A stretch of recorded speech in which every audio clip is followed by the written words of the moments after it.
Over the years, the WWE television and pay-per-view presentation has changed a whole lot over the years. From being a regional territory in the Northeast, Vince McMahon Jr. rubbing his hands together saying, if I could just get the old man out of the way, then I can take this company national and international, and I can squeeze the life out of my competition like Vern Gagne, like Mike LaBelle, like Souvenirs, like Fritz Von Erich. He thinks he has a stranglehold on his kids. Well, maybe I shouldn't say that. Jim Crockett Promotions, I will take over the whole wrestling world. Well, then he did. And he killed off the pipeline. Then he realized, oh shit, I need help. Jerry Jarrett, friends of my father's, help me! So he did get help. And then he ended up creating Monday Night Raw in early 1993. And even though Vince McMahon is a very depraved, perverted, and sick-hearted motherfucker, honest to God, he did help cultivate a pretty good fan base when it came to professional wrestling. Yes, they've gone through peaks and valleys, but the company has persevered. And in 1993, after Monday Night Raw was created, it was decided they were going to start expanding their pay-per-views. King of the Ring 1993.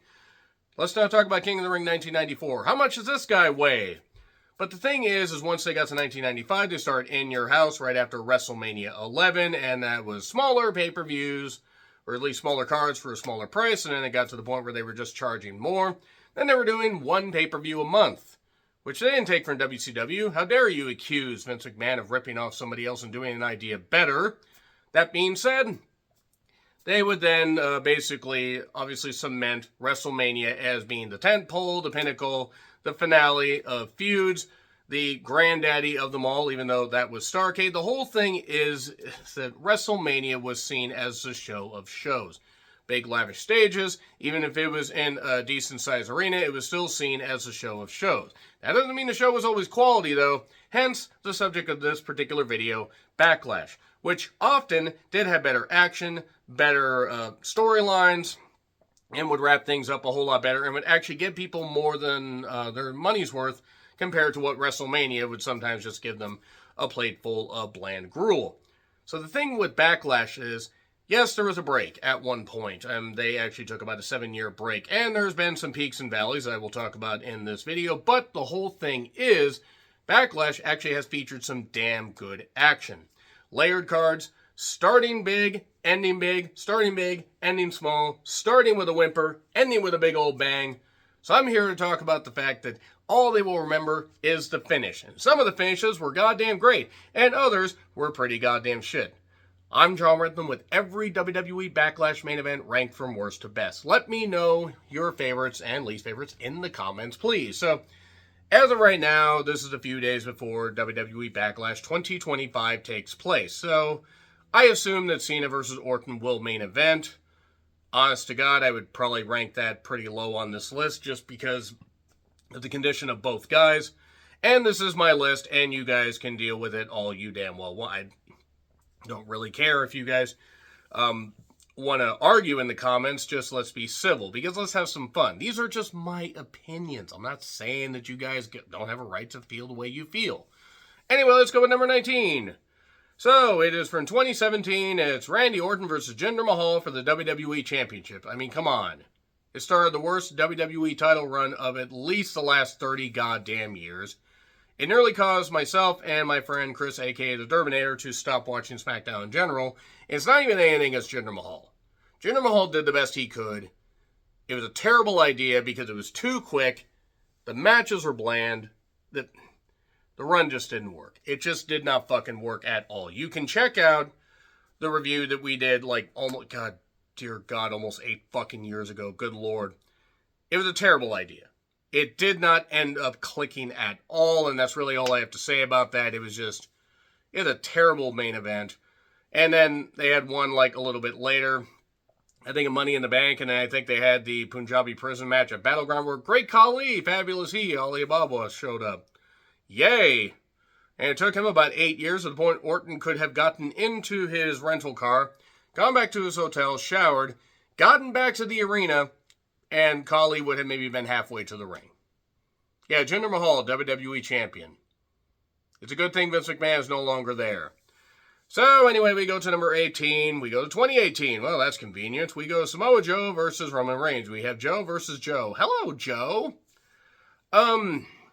If fans knew what Roman Reigns was going to end up announcing a little bit later on in the year. I think like in late September, early October, when he announced his leukemia return. He beat again, thankfully. I mean, as we all know, but I just wanted to put that out there.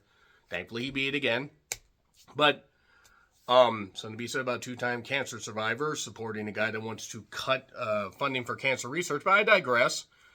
This was seen as such a terrible main event. People were leaving the instant it was starting. Poor Samoa Joe. Yeah, Samoa Joe had his injuries and stuff like that, especially in his WWE run because of the hard style he'd worked in Ring of Honor and TNA and stuff like that. So I'm not saying that he was absolutely at his peak. But man, this match, it wasn't a great match, but here's the thing. What really just puts us barely above Jinder Mahal winning the championship was, one, it wasn't for a championship. Two, it was memorable for the fact that especially once Roman won, even more fans were leaving. I mean, and they could not cut away from that because any of the wide shots were showing people leaving. This is a very, very bad main event. So, but I mean, really, what else you want me to say? Anyway, we go number 17 from 2023, Backlash Puerto Rico. It was not Bad Bunny against Damian Priest, which exceeded my fucking expectations. And boy, did I eat crow about Bad Bunny succeeding in WWE. Come back after your tour, Bad Bunny, and prove that you are a better celebrity wrestler than Logan Paul. Anyway, so it is Cody versus Brock. No. I mean, I'm sorry. I loved when Brock attacked Cody right after the Raw right after WrestleMania, at least I think. I think it was a Raw after WrestleMania. Gonna be his tag team partner, and then just F5'd him, and I fucking laughed. I had a great year laughing at Cody's misfortunes that year. It is what it is. He got to achieve his dream, then he got kicked in the balls and made it look stupid. But before that, this was before he tore his pec, too. Which I'll say, he probably shouldn't have worked that, but he did. This match is okay. I don't know. I didn't really find it all that interesting, especially after Bad Bunny and Damian Priest tore the fucking house down, which was really disappointing because Puerto Rico had to wait on materials and everything. I kid, of course. It just wasn't a very good match. Like, work-wise, it was fine, but it just wasn't very interesting. So it was like, it was, eh. Let's just go to number 16. We go to 2021 WrestleMania Backlash. Remember when they were doing that for a couple of years? Roman Reigns versus Cesaro. I know that wasn't actually his theme at that point, but it's for the Universal title, and Cesaro was leaving soon after this, I believe. This was all right as far as like work, but this was when they had the long Roman Reigns matches that didn't really end up fully clicking. It just kind of existed. And I believe this was like one of the last pandemic pay-per-views. I think it was the second to last one. This is also the same one where they had Damian Priest versus The Miz in a zombie lumberjack match, and I will forever hate Army of the Dead existing for that, even though I love Dave Batista and I love a couple of the women that were in that movie. Zack Snyder can go straight to fucking hell for what he did. And I'll let you decide if it's just about Army of the Dead, or anything after 300. Spoiler, it's anything after 300. Roman and Cesaro was fine. It was fine for what it was. It just wasn't terribly interesting because we were only a little bit into Roman's run, or reign as it were, just about not even a year. That's the scary thing. Because he won the title at Payback. I think it was Payback. Right after SummerSlam. And so he had just had the championship for like 8 months at this point. Good Lord. Well worked, but not very interesting. And nobody believes Cesaro was going to win. So we go number 15 from 2002, Triple H defending the Undisputed Championship against Hulk Hogan, who returned to the red and yellow, and oh boy. Where to start with this? Triple H had returned from the quad injury, Big Pop at Madison Square Garden, won the championship from Chris Jericho, Stephanie inserting herself there. I'll let you make your own jokes. Jericho's Undisputed run really didn't end up working out all that well. If you take a look at the television from Vengeance 2001, even from the build-up for that, even like the build-up from, like, say, right after Survivor Series to that, because it was only like a couple-week turnaround. And then he faced The Rock, he faced Austin, and he beat him, but it was through shenanigans. He was made to feel third rate. And then Hogan had been the NWO, Hollywood Hogan. He'd run over The Rock in a semi, but then turn red and yellow back to, at WrestleMania 18. He would turn red and yellow very soon after that and would end up beating Triple H, completing the Cinderella story of just like under a month. Maybe just over a month. I forget the exact date of Backlash, but it was not very long. And Hogan even did a really, really bad diamond cutter at one point where he practically just fell down. It wasn't even like he put any pop on it. Then again, his knees were shot. He probably, I don't know, maybe he would have hit it harder. Maybe if Triple H had tanned more, and he would have thought he was one of the brothers' brother. But yeah, Hogan wins the Undisputed Championship and loses it to The Undertaker at Backlash. And Triple H moves into a feud with Chris Jericho in a Hell in a Cell match. Actually, it was pretty good.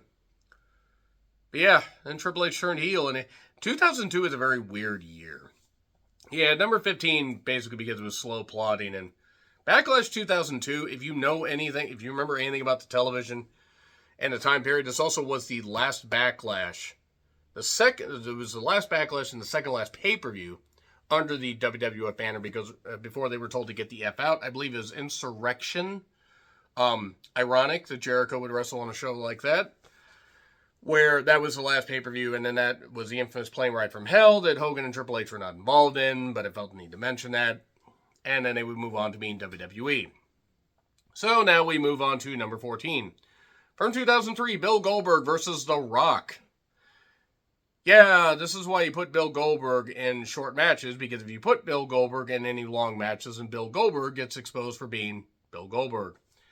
It's not that he couldn't work long matches, but if you take a look at what DDP did with him in Halloween Havoc 98, that's a prime example of something that, can work. And his match with Scott Steiner at Fall Brawl 2000, I guess, wasn't that bad in hindsight. I remember not liking it at first. Probably due to the fact that my brain was just mush from having to retro-review the entire last year of WCW. But yeah, you put Bill Goldberg in long matches and you're going to get something like this, and the crowd was booing him like crazy. Now, they cheered him in Seattle the night after WrestleMania 19.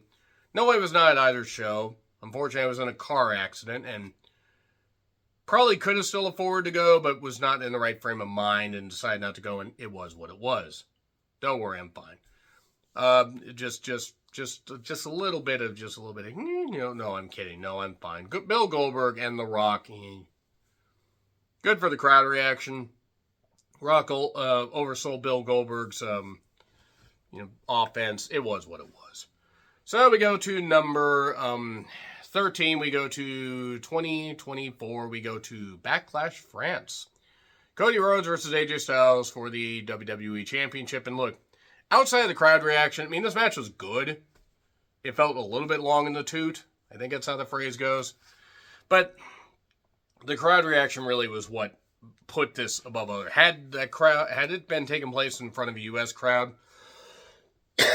honestly, this might even been ranked below Triple H and Hogan. But it was good for what it was. Maybe it's ranked a little bit low for some of y'all's liking. I liked it, though.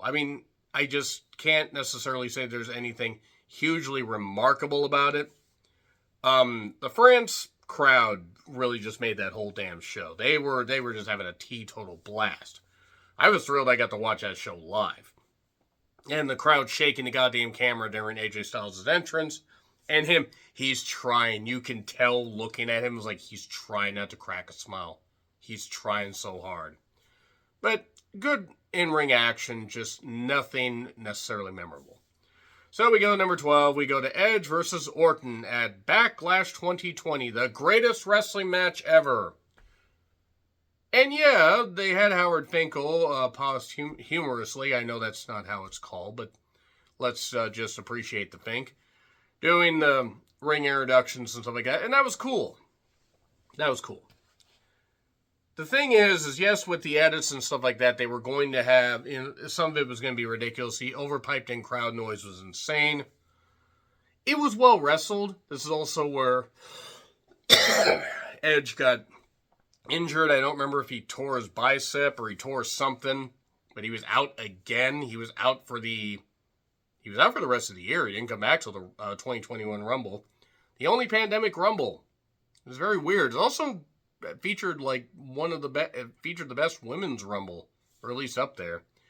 The thing is Edge and Orton had a good match here. It was certainly better than the match they had at WrestleMania 36. Good Lord, I think that thing's still going on in some circles and some alternate universes. But was it the greatest match ever? No. But it was good. But not necessarily something where it's like, yeah, I'm going to watch it again. Because I don't want to watch anything from the pandemic again. Because, God, that was a shorter review that. You guys liked it, and I'm glad you did. So, 2022, we go to that for number 11. We go Drew and RK Bro. Poor Randy Orton teaming up with Riddle against the Bloodline. You know, I remember wondering why this match was thrown together suddenly, and they really did have WrestleMania Backlash 2022 just thrown together. I mean, matches had a slight amount of build, but they really just threw that card together. Surprise, surprise, this actually ended up being a pretty good match and a pretty entertaining six-man tag. And they were building up, Drew still having, still pursuing Roman Reigns and stuff like that, and still doing good stuff. So don't misunderstand me. I understand the point of what they were doing, but yeah, this is also shortly before Orton would be gone from the company for like a year and a half due to a spinal fusion surgery. The match was good. It's also another one I'm not going to bother revisiting. Outside of like it exceeding my expectations, but my expectations also were way, way, way, way, way down here. But nevertheless, card surprised me, but it's because I expected it to just be a house show. Goodness sakes, man, don't really... And I guess I understand why it was a main event. And I do want to apologize, by the way, if I still sound a little bit rough. I'm getting out of this huge bout of allergies and a little residual. I'm okay. So, that six man's out of the way. Let's get to the top 10. We go to 2001. Austin and Triple H, a two-man power trip against the Brothers of Destruction. Undertaker and Kane. So, yeah, we had... I'm trying to remember here. I think Austin was the WWF champion. Triple H was the Intercontinental champion at this point. I don't remember if they were the tag team champions. But I do remember that they had all the belts for like a very brief time, and then Triple H tore his quad and all that. But I do remember this match being actually pretty good, because at least it had a good build to it, and you always had to put the Brothers of Destruction in jeopardy. Just ask them to be for equal rights about people, and they will absolutely just, be put at a disadvantage because they won't understand it because they're backwoods thinking motherfuckers. But as far as wrestlers, you put them in any kind of jeopardy, hurt their arm, hurt their leg, that kind of stuff. At least it gives them an out. And it was a good, tag team match. It's probably on the lower end, in all honesty, and I'm probably putting it maybe a bit above where I should because of the star power. But for the fact this is coming off of WrestleMania 17 that had the super controversial ending of Austin turning heel. Now, Austin being heel, but stunning Vince might not have been the worst thing. If Austin had done that, but then had not joined the Alliance, we probably would be singing a different goddamn tune. Good enough tag match with the star power and everything, but we get to bigger and better things after this particular entrant. 2009 at number 9. This is not intentional, this is just sequential. John Cena versus Edge. Last man standing match. So, I believe it's for the world title, if I remember right. Because, let's see, the world title is... No, it was the WWE title. Because the world title was... Edge. No, it was a world title, because Edge actually would end up winning the world title and stuff like that, and then would lose it to Jeff Hardy, and that would it's fine. It's fine. It got confusing there. But this match is most remembered for, one, taking way longer than it needed to. It was about 30 minutes, and that's not including entrances. And you would have thought it would have been Triple H, Shane, but that's right, the WWE Championship was in the previous match. It was Triple H, Shane, and Batista against Legacy, Orton, Cody, and Ted DiBiase, Jr., that is. Who hopefully is not like his dad, but seems to be like his dad, as far as grifting people. The thing is this match is most remembered for Big Show coming out and chokeslamming Cena through a spotlight. And then Cena lost. And this was after winning the world title just a little bit earlier. Good job there. And then Cena would transition into a feud with the Big Show in 2009. When their feud in 2004 was really about all we needed. We definitely didn't need a feud in 2009. Nor did we need it in 2012. It went back to the well one too many goddamn times, folks. Edge would win the world title. He would lose it to Jeff Hardy at Extreme Rules 2009. Punk would cash in and then prove to everybody that he was right about Jeff Hardy. The perpetual screw up. Number 8 from 2006. John Cena, Triple H, and Edge in a WWE Championship 3-way. Oh my. Okay, coming off Cena tapping out Triple H at WrestleMania 22, and Edge spearing Mick Foley through a flaming table. Me so on fire, feeling hot, hot, hot. It was good. It wasn't the last 3-way that Edge would be involved in for the championship, even involving Cena.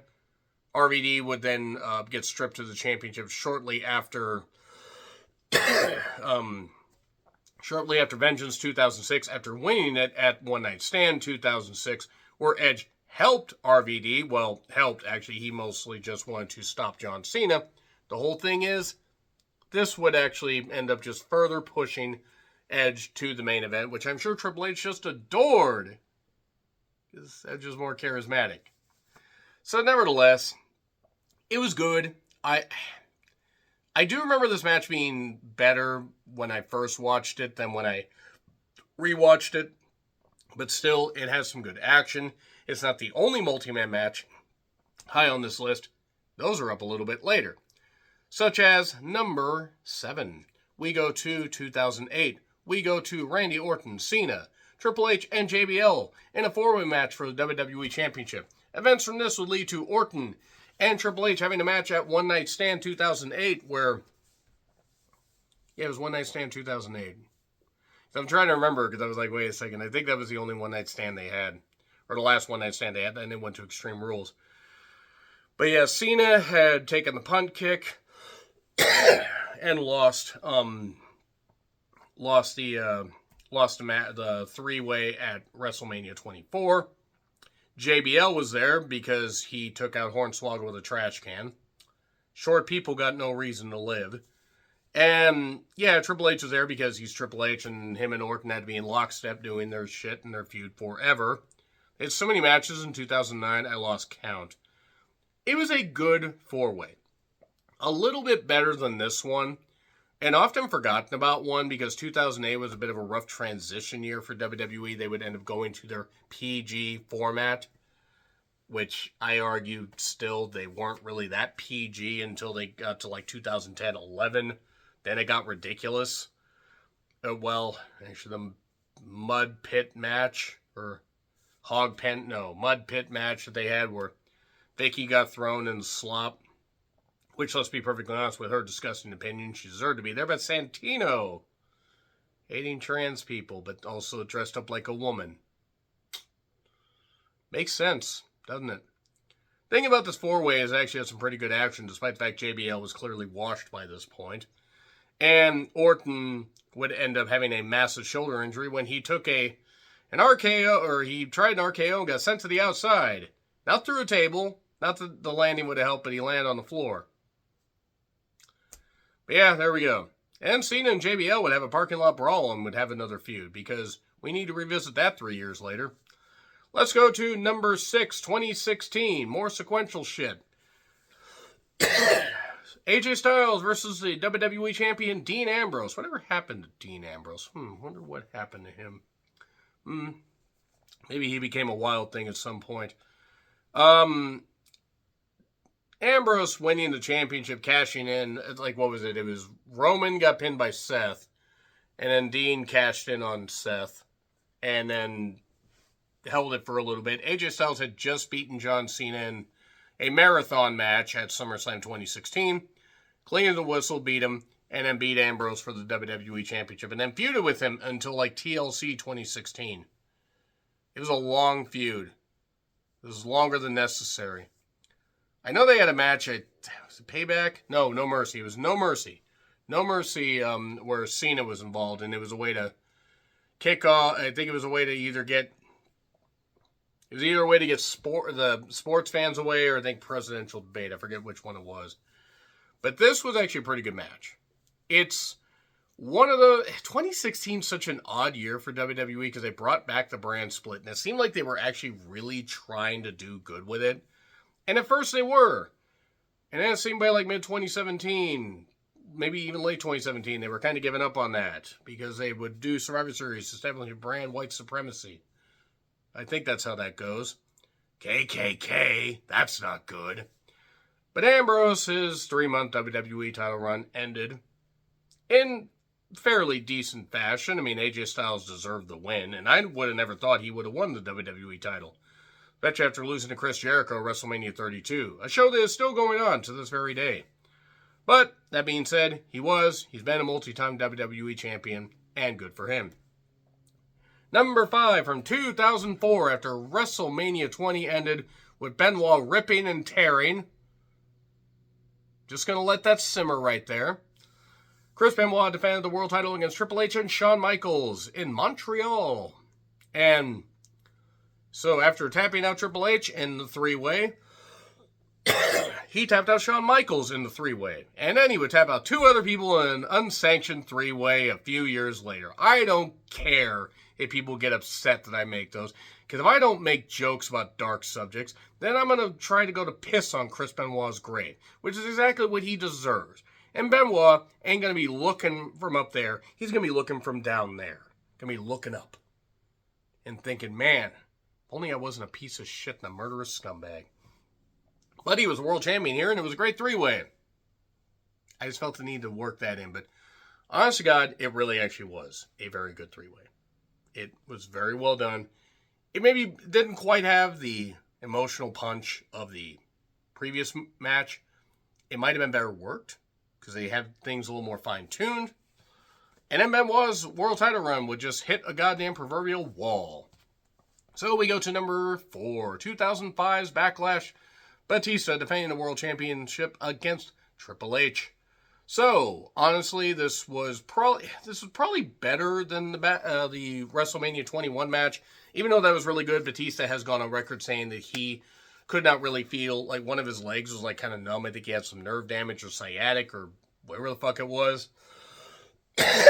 But this would be the second of a trilogy they would have. The next one they would have would be Hell in a Cell 2005. And I'll say this, yes, it was his buddy, but hey, Triple H, to his credit, finally did establish somebody, and Batista was better for it after these 3 matches. So it worked. It worked very well. And Batista arrived.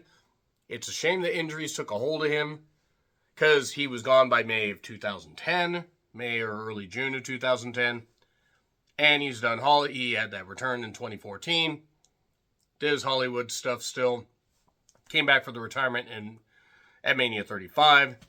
And has continued to succeed in Hollywood. Even in projects I don't necessarily care for. I'm just thrilled for fucking Dave Batista. Seems like a great guy. And I actually could see him being nominated for an Oscar. I don't know about winning, but I think he's a very good dramatic actor. But Batista defending the World Championship here. Excuse me. Very nice. And it was very good to see that it wasn't just a short reign. Number 3, the first ever Backlash. Stone Cold Steve Austin versus The Rock. No holds barred match. WWE Championship. Shane McMahon is a special guest referee. After the good, but not great main event of WrestleMania 15, which was abysmal. I mean, that was a terrible pay-per-view. We have The Rock, the corporate champion. He's going for it, and they put everything against Austin. It seemed like all they were going to do is, and they excelled. They did great shit here. And it was all building to when Rock would eventually lose, and then Stone Cold Steve Austin retained the championship. Soon after, it might have been the next night, it might have been right after, The Rock finally basically just snapped. They gave the green light for the fans to cheer, and there you go. And The Rock got cheered a ton. The Rock was one of the biggest stars there, and boy, does he let you know it still. And let you know that it's all a work, which we all know, Rock, but let us suspend our belief. or disbelief here. But Austin and Rock was a hell of a main event. And this was, 1999 was a rough year for WWF. I actually did, and I've since deleted the videos just because some of the comments didn't age all that well, and I probably need to redo them. But why 1999 sucked in wrestling is what I did, and I even ended with Heroes of Wrestling. And I did a series of videos in WWF. I did a series of videos in WCW and ECW. And ECW's ones were only like 2. WWF and WCW were like 6 or 7. The thing is that this was a hell of a goddamn main event and one that you need to check out. The event itself, take a look at the card. Maybe not all that great, but at least we got babyface Rock out of it. And we go number 2, 2000, Rock versus Triple H WWE Championship. Shane's the ref. Vince is there. Harrison and Briscoe were there. It's all led from WrestleMania 2000, which was abysmal, outside of the Triangle Ladder match. And the Triangle Ladder match, I mean, let's be perfectly honest, I don't really think all that much else is memorable from it. Triple H and Rock would continue their feud. And they had a really good feud in 1998, and they had some good matches in 1999. And they were doing some great business. They were getting some great reactions. And Vince and Linda had a power struggle. Earl Hebner had been excommunicated due to not the merchandise thing. I kid, of course. But because he fast counted when Chris Jericho had pinned Triple H. That was a couple weeks before. Maybe not even. And he ended up basically being fired. Linda McMahon would do a power play here in the match. But the whole thing is this match was so well built and everything. And they kept building to Austin. And they almost lost the fans. Like, they almost lost them. Because you can almost hear it, like it's just reaching the peak where, Shane, Vince, everybody's just beating down the Rock and everything. And since it's, the McMahon, ownership, they can make up their own rules and stuff like that. And the crowd's chanting Austin. He getting goosebumps thinking about it. And just the glass shatters. They go nuts. He hits Triple H with a chair. He hits Patterson with a chair. Should have hit him a lot harder and caved his head in for the ring boy thing. Hit Gerald Briscoe. I wonder if CTE is hereditary because it would explain Wes's inability to wrestle. But he hit Shane. He hit Vince. He hit Triple H again. Linda came down with Earl. Got, Rock hit the spinebuster to people's elbow. He covered him. Linda sent Earl in. 1, 2, 3. Big pop. Many could argue this is number 1, but I have my own number 1. It was so close, by the way. But this was a great match. It was the main event we really should have gotten. All due respect to Mick Foley, but he didn't need to be in the main event of WrestleMania 2000, and Big Show certainly didn't. It was so bad. McMahon every corner. Then we go to number 1 from 2007, Cena versus Shawn versus Edge versus Orton, fatal 4-way match for the WWE Championship. I will champion the fact that this is one of, if not the best 4-way matches I've seen in many, many years. I can rewatch this at any point, enjoy it, the magic, the pageantry, the fact that this thing kept building and building and building. They did so goddamn good with the pacing. They did just enough selling so it registered, but they didn't let it drag. And the finish. And I'm just going to, because honestly, guys, you guys got to fucking watch this. You had Ray at RKO that were dissolving. Cena and Shawn had faced off at WrestleMania. And while they were tag team champions, then they lost the tag team championships in the Battle Royal. And then, the Raw afterwards, I believe, the Hardys won, I think. And then they had that great marathon match, 57 or so minutes, at Raw London, which was great, incredible match, great TV match. That's when Raw was 2 hours. See, I can math. It's 2 hours. I know how to math. But they did great there. And, so the argument was, why wasn't it for the championship? It was because we had this pay-per-view, and that was 6 days later. And the finish was just great. You had boom, boom, boom. Shawn ends up, after Cena hits his finally, Shawn hits the super kick, and then he falls. I can't remember if it was Edge or Orton. It was one of the two. That's the only thing I can't remember because I'm just so excited. But 1, 2, 3, Shawn just can't get there. Just can't get there. Great ending. That's why it's my favorite Backlash main event ever. What are yours? Let me know in the comments. Like, share, subscribe, Twitter, Letterboxd, Blue Sky handles in the description. I'm John Ritlin. I'll see you soon.